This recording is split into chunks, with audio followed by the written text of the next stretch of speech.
What's up, everyone? Welcome back to BlockHash, Exploring the Blockchain, episode 287. Today, I have Michelle, CEO of Mean Finance, on the podcast today to talk about what they're doing in the DeFi slash DAO slash like treasury space within blockchain. Geez, you can see my sunburn too. Michelle, how you doing, man? Good. Thanks for having us here, Brandon. Absolute pleasure. Geez, I was just out of the city over the weekend. I just realized how red I am. My goodness. So that's kind of funny. A little bit of tan doesn't. I mean, you'll blend better. Yeah, a little bit more, I guess. Wrong color though. Like, oh boy, yeah. All right, Michelle. Would love. I'm sure the audience would love to know a bit more about yourself as well. So tell us a bit more about maybe your story and your kind of your background. How did you wind up in this space? I know everyone's got a different, path into blockchain and crypto and has different experiences. Would love to kind of hear a bit about yours. Sure thing. I am, I went to school for computer science, and I was working back in 2006. That's showing up a little bit my age. I was working as a lead architect and CTO for a Web2 company, very boring company. I was very lucky that we had an exit in 2011, and I was working in the payment space for all of that time. In 2011, early 2010, I started to discover Bitcoin. 2011, I kind of jumped into it with my first crypto startup, doing Bitcoin settled gift cards. Back then, that was a thing. There was no DeFi to go buy or anything like that. So that would probably be like what I would call the genesis of my own journey into crypto. And since then, I did a second company in the real estate and crypto juncture, doing escrow settlement for real estate transactions, commercial real estate transactions more specifically. And then after being a user of DeFi for like almost 3 or 4 years, I decided that it was time. I'd been like learning a lot about it and participating in a lot of different protocols from the 2017 to 2020 cycle. And in 2020 it was time to jump into DeFi with something that was a big pain point for us, which was payroll. And on most of the companies that I join or start, have to have a meaningful purpose that is driven by needs, and this was the case. So that's how everything got started. Nice, man. How was your experience in the real estate side of blockchain? I know there's a lot of interesting initiatives out there trying to put real estate and property on blockchain and sell it for NFTs, or allow for people to pay with crypto, or even put titles on blockchain. What was your kind of experience like working in that side of things? Yeah, in our case, we didn't have any kind of DeFi protocol that was trying to tokenize necessarily real estate. Our foray into it had a lot more to do with us being a middleman that would do the settlement off ramp and on ramp from customers that wanted to deploy their crypto assets into American commercial real estate. So there's no necessarily like a protocol. It's very centralized in nature.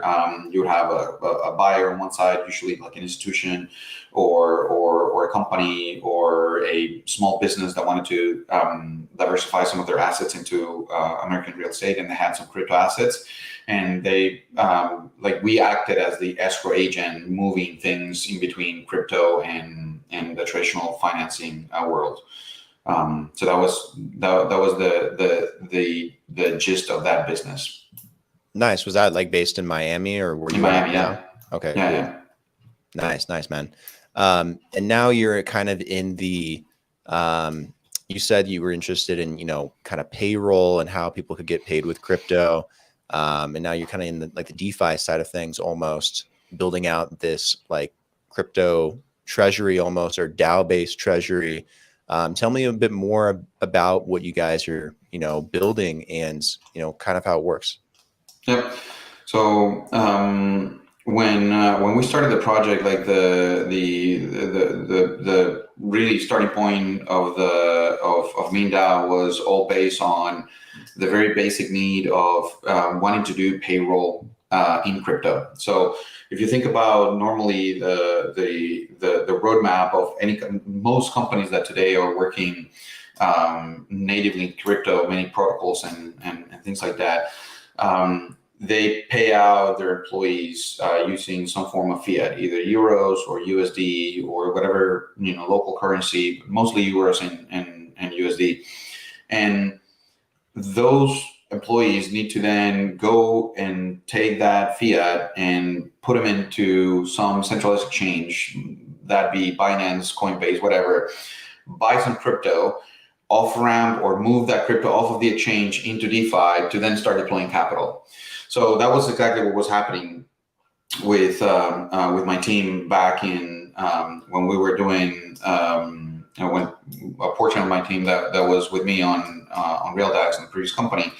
That's exactly what was happening. And one of the things that we wanted to do was like, how do we shortcut all of this, very cumbersome problems of having to, if the ultimate goal is to have that stable coin on chain so that you can deploy that capital in whichever way you want to with onto DeFi, why not just pay you directly on there from the corporate standpoint? So we wanted to basically have a payroll system that would pay out and that would set up recurring payments on chain with stables. And that was the main problem that we were trying to solve. And when we started to look on chain for solutions for that, it was either very costly because they were on Ethereum, and at the time the gas fees is impossible. It's very difficult to tell someone, hey, in order for you to collect your salary, you need to pay $50. That's not a very good value proposition. And yeah, so for us, that's how everything started, and it kind of evolved into. Turns out that creating these contracts for payroll are not only for payroll. Payroll is only but an application to them, and they are more of a. So payment streaming is basically this primitive that sits very low in the stack that you can build all sorts of automations on top of it. From anything that has to do with exchanging time for money, whether it is a subscription or it is payroll or it is remittances, any of those contracts that require you some sort of rate that is paid over time can be configured using our payment streaming tech. That's interesting. I know there's so many people now opting to get paid in crypto these days, whether it's athletes or actors and actresses or whatever it may be, just to kind of have that diversification or at least have that option when it's given to them. Do you guys have to be connected to a bank or another platform for them to get it into traditional fiat if you're doing it in stable coins, or is this mostly for people that want to just hold crypto? Yeah, so we support both stables and non-stables in our contracts. So for the most part, I would say that a good percentage of our use cases and our customers are that they use the payroll portion of it, or they use it for payroll. They do get paid in stables, that is USDC or USDT for the most part, and then you have token distributions that are associated more with the investor profile. So if you're a team and you receive investment for your project, you need to vest some number of tokens back into your investors. So that's the second most used use case.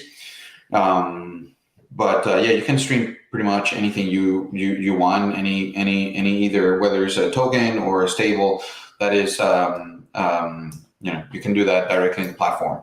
Now, if you want to off ramp or on ramp, we also offer that on MeanFi on our front end on the application, and you can connect pretty much to any bank. There's like 28 countries supported right now that you can connect bank accounts to. But that's through a third-party partner, not directly through us, not one of our core technologies. Who is this designed for in particular? Is it for crypto projects that are trying to distribute out funds, or it could be for anybody? Good question. So, if this was a product, I would say there would be an answer to that. But because it is mostly a protocol, it's very foundational. It's a core primitive. That's kind of like asking who is cement target customer. Well, if you are a homeowner, you might need cement to build a wall, but if you are a builder, you also need cement. So it's almost like raw material, what we have with payment streaming. And the idea with that is that, so we have essentially two protocols and one application that conforms our entire DAO. The two protocols are payment streaming. That is a foundational primitive of DeFi that is meant to be used as a building block to building products and applications on top of it. The other one is Super Safe, which is a multisig treasury management and asset management primitive, which is also meant to be used through other applications. And then we have a dApp that lives on top of that, of those two primitives, that is called MeanFi. And on MeanFi, it's basically everyday banking, and you can use that as a retail. So there's a lot of retail workflows that you can do there, from DCA to remittances to dashboards and analysis and sending money to your friends, splitting bills. Doesn't matter, to deploying your capital directly into any other DeFi protocol, staking, all sorts of things. And you can use also as a team, you can use that everyday banking as a business, because you have access to the multisig capabilities that the Super Safe gives you. So the main idea behind the protocol is to truly stand by the ethos of DeFi. Everything is permissionless, self-custody, censorship resistant. There is absolutely no centralized infrastructure that we need to support to operate those contracts and the MeanFi dApp. So who's the customer? Everybody welcome in many ways. Who are we targeting might be a different idea, and certainly we're focusing a lot more now in crypto native projects and retail users that are already familiar with crypto, trying to onboard more users specifically into the Solana ecosystem. Could you and would you want to productize this a bit more? You guys have a lot of really awesome tools, I feel, at your disposal that, when applied to an existing company structure, might be really interesting. Have you guys thought about maybe pushing that route a bit more, or do you just want to keep this open and for the masses to play with? Yeah, so the very good question. The main idea here is that there is almost like two parallel timelines and roadmaps that are being executed here. One that is the maintenance of the public utilities that are shared common infrastructure for anybody, any other project to use and leverage. And the use cases are so, going back to the example of cement, right? So if a cement maker or a plastic manufacturer were to think about all of the uses that plastic can be put, into products with, it would be virtually impossible for that plastic manufacturer to actually put together the teams that would build those, the perfect water bottle and the perfect, lid maker and the perfect, I don't know, everything is plastic nowadays, right? But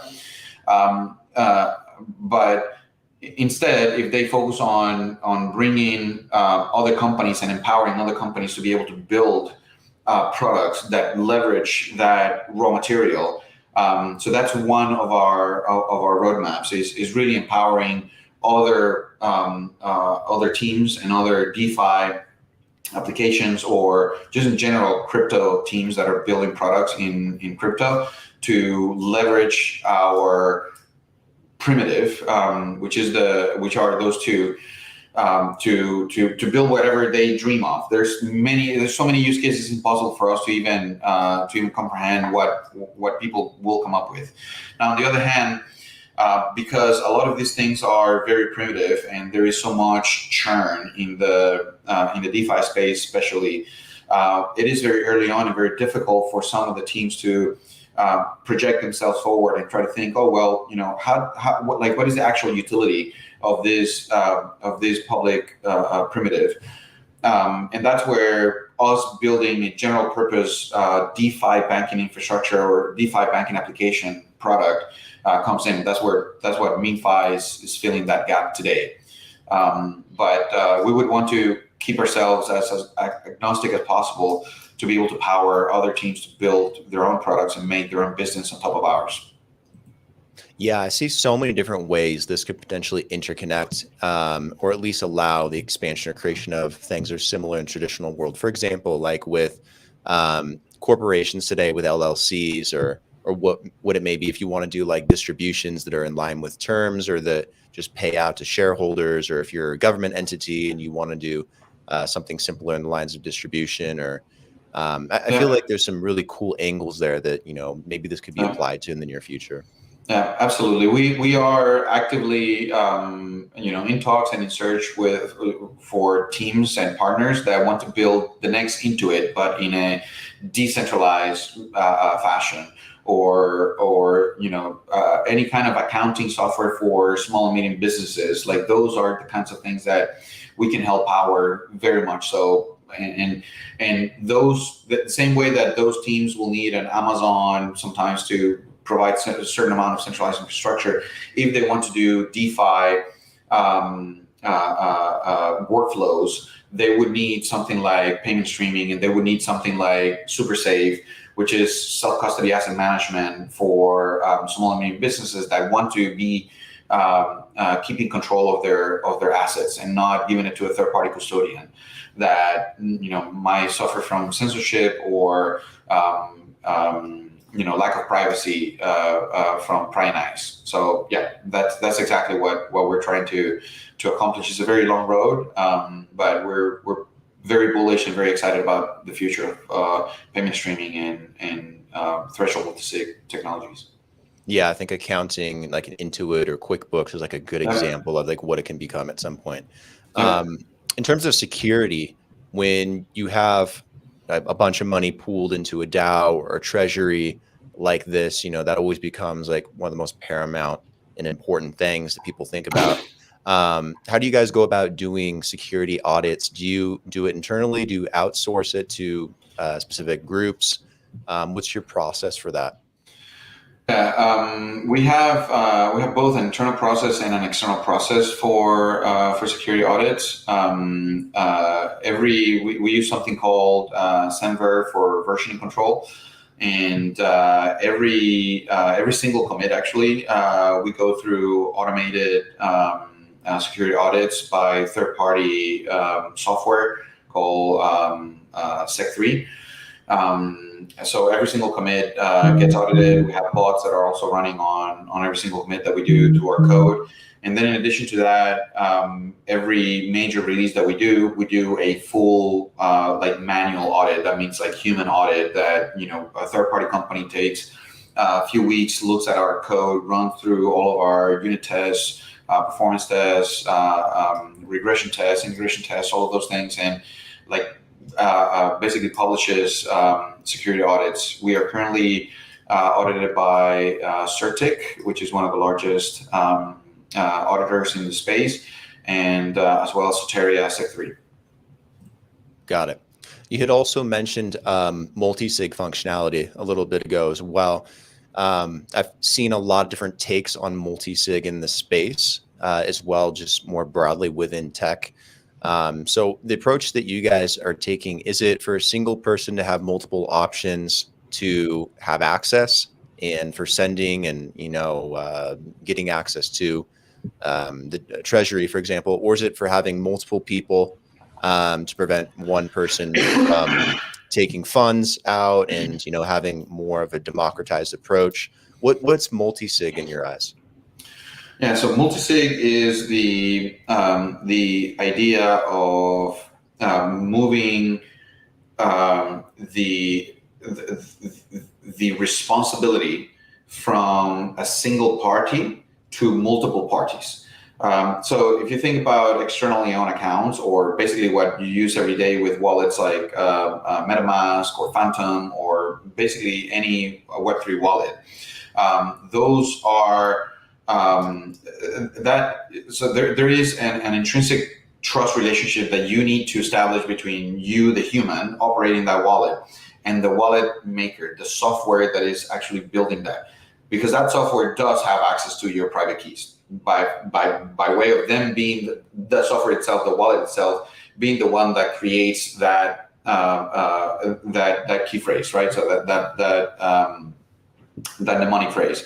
And so any attacks, or like wallets become a central point of attack, and therefore, like if you think about where most attacks come from, they are not technical in nature. Meaning, this is not a hacker that sit down and like actually hack into MetaMask. It is usually a social engineering attack that happens over the individual, where they were tricked into believing that they were entering the mnemonic phrase into MetaMask or into Phantom or into a wallet that looks like the real one, but it was not the real one at the end of the day, or that they enabled their two-factor authentication over email and then their email got hacked. So like 99% of the hacks that happen today where loss of funds occur are social engineering attacks.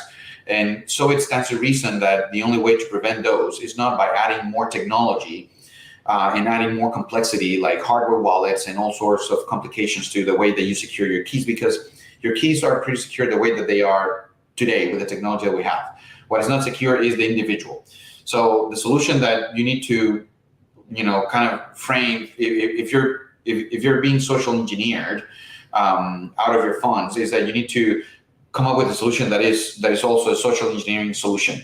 And that's what multisig is, where you bring other humans into the mix. And now every time that you need to, they need to convince another human that they need to do exactly the same thing that other key holder had, is an order of magnitude more complex for any kind of attacker to pass through. So multisig is this concept of moving from single responsibility, like single party responsibility on a single human, to multiple humans that need to coordinate in order to move funds from a wallet that will contain or contains a certain amount of assets that are worthy of an attack. And that means, if now you and I need to coordinate in order to move money from our common account, then if you get hacked, that doesn't mean that the account gets hacked. That means that you got hacked and I didn't, right? So like both of those will need to be compromised in order for those funds to be compromised. That's what multisig is. Yeah, I think a multi-party multi-sig system is like the best thing that you could get at, because it is much harder to compromise another person that is in the same thought or not in the same thought as the person that's trying to compromise the system. So yeah, I think that makes a lot of sense. Really, really cool. Some of the stuff you guys are working on. What's next on your guys' roadmap? Do you have some cool updates or things you're planning to release over the course of the rest of this year, going into next year? Are you guys going to attend some events or some conferences? What should people keep an eye out for? Yeah, so from a product roadmap, we have a lot of things that are happening on a weekly basis. Both our MeanFi app gets updated quite a bit. We bring new partners. We recently announced a partnership with Brave Browser, where we are now supporting Brave's native wallet as one that you can use to connect to MeanFi and manage your assets and see your entire portfolio that you have on your Brave wallet directly on MeanFi. We're doing things like this almost nonstop. On a bi-weekly basis, we do releases on the application, and that will continue to happen.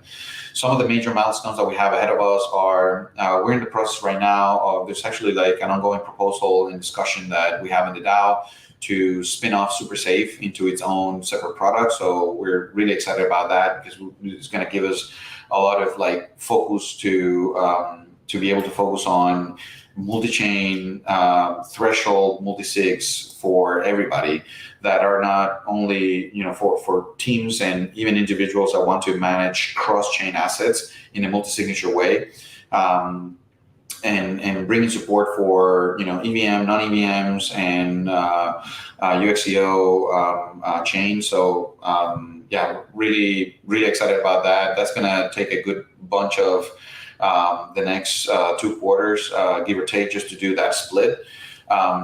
And the rest of the we never plan anything for more than 3 quarters ahead. And our focus is like doubling down on keep bringing partner projects to build on top of payment streaming and on top of our super safe threshold multisig. Awesome. Where can people find you guys online if they want to learn a bit more and kind of dive into the details? Everything is on meanfi.com. Today you'll find links to pretty much all of our products, the documentation, and our Twitter, Discord. All of the links are on meanfi.com. That's the best way for you to get straight to us. Awesome. What about you? Can people find you on social media? 100%. I am both on LinkedIn and on Twitter. LinkedIn is Michelle.Triana and Twitter @MichelleTriana. Yep. Awesome. Guys, go follow Michelle. Make sure to check out Mean Finance and everything that they are doing and working on. Be sure to like the video and subscribe as well if you haven't already. Michelle, thank you for taking the time to come on today. Very informative, very educational, learned a lot, and very exciting what you guys are working on. So keep me updated and let's talk again soon. Will do. Thank you, Brandon. Peace. All right.